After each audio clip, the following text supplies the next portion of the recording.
যারা বিয়ে করতে চায়, বিয়ে করে নিজের পাপ থেকে নিজেকে বাঁচাতে চায়, তাদেরকে সাহায্য করা আল্লাহ নিজের জন্য ওয়াজিব করে ফেলেছেন। তিন শ্রেণী, আল্লাহ বলে তিন ধরনের ব্যক্তিকে সাহায্য করা আমি আল্লাহর উপর ওয়াজিব। কয় শ্রেণীর?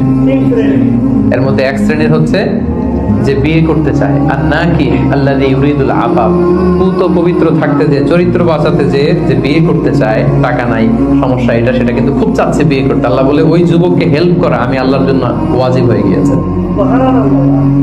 অনেকে বিয়ে করে না এই জন্য যে আগে ধনী হয়ে নেই, টাকা পয়সা কিছু হোক এরপরে বিয়ে করবো, কিন্তু ইসলামের সিস্টেম হচ্ছে আগে বিয়ে করো, এরপরে আমি আল্লাহ তোমার ধনী বানাই দেবো।